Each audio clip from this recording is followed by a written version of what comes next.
Hello everyone, I know I don't upload twice a week, but I'm going to show you how to restore a car's diecast. So I bought this Agro McQueen a few days ago and it finally arrived. It's a bit beaten up, considering it is bought from eBay. When you buy a diecast from eBay secondhand, you'll usually find a lot of scratches and a bit of dents.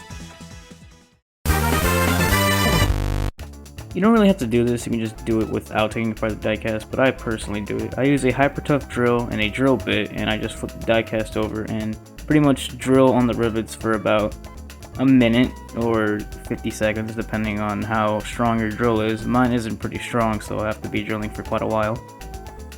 Once you're done with the back rivet, just flip the diecast around and start working on the front rivet. If your diecast doesn't have any scratches on the roof, then you should use a napkin to prevent scratches while you're working on the diecast. And after that, your rivet should be fully drilled. Now, you can't take apart the diecast just yet because there's such excess metal. So all you want to do is get a screwdriver and slowly chip away the excess metal. Don't worry, this won't really scratch the base that much.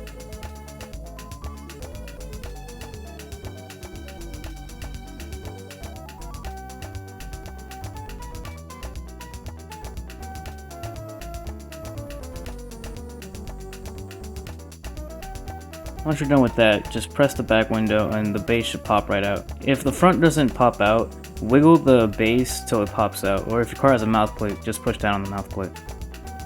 Once the diecast is taken apart, inspect each part carefully to see what you have to fix.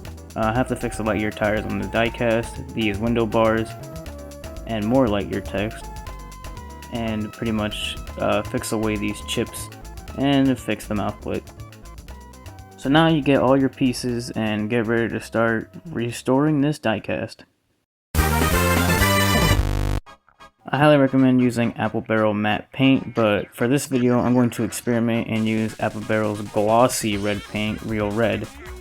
Now before you start painting, you want to make sure those chips don't look bumpy when you're painting a diecast. So what I suggest is grab some sandpaper and sand down the chips. This is so it can make the paint more smoother and not look bumpy when it's finished.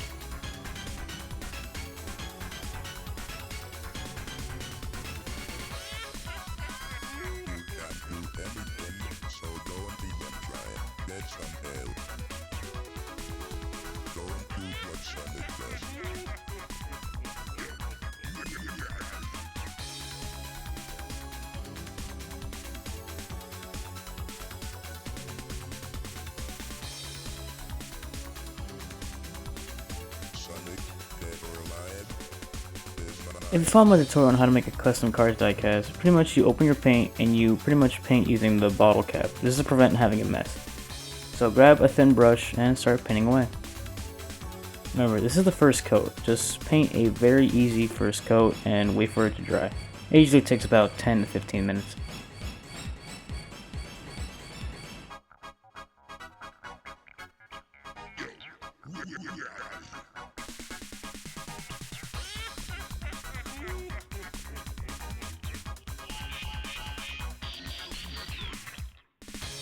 If your diecast has a mouth plate, I suggest painting on the entire mouth plate. Obviously, try to go around the teeth and the headlights.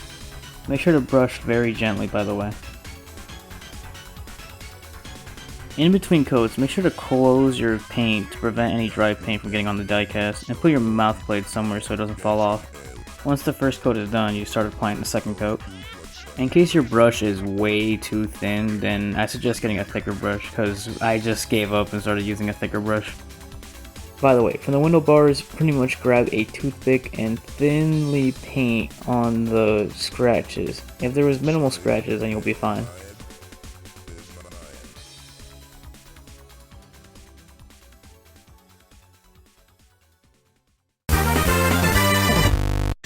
If you can't print out these decals, that's completely fine. You don't really have to do this step, but pretty much what I do is I print out and cut decals of the light year text, and I grab my glue and I pretty much rub it on the decal.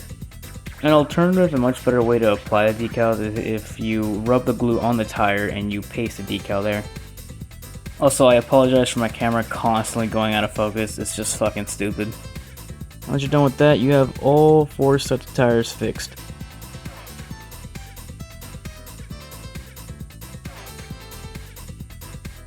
If a decal was scratched or painted over like the rookie stripe on McQueen here, don't worry, I have a decal printed out. All I do is just rub the glue on the backside of the car and apply the rookie decal. If you're using purple disappearing glue, don't worry, the glue disappears, it says so on the name.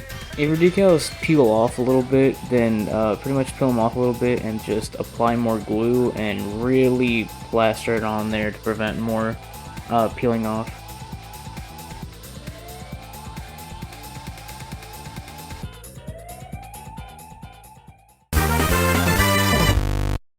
You don't really have to do this, but if you want to, go ahead. I have a silver paint marker, and pretty much I just paint the silver on McQueen's rivets on his spoiler. When you're done with that, just put the diecast down and wait for the silver paint to dry. Now it's time to reassemble the car. Pretty much, if your diecast has a mouth plate, you just insert the mouth plate where it's supposed to be and hold it down with your finger. And pretty much keep the wheels on the base, and the troublesome part is putting the window and making sure it doesn't slip out when you're going to put the base on. Pretty much just try your hardest to put the diecast back together. Once you manage to put the base back on the diecast, make sure you hear a click sound. That means the diecast is fully clamped on and it won't come apart unless you push the back window again.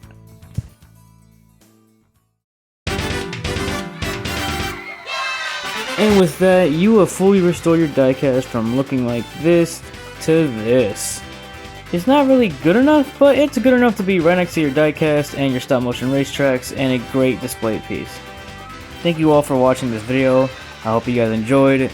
I hope it was very informative. Make sure to like and subscribe, and please give me some watch hours so I can get monetization to make more content like this. And like I always say, have a good one.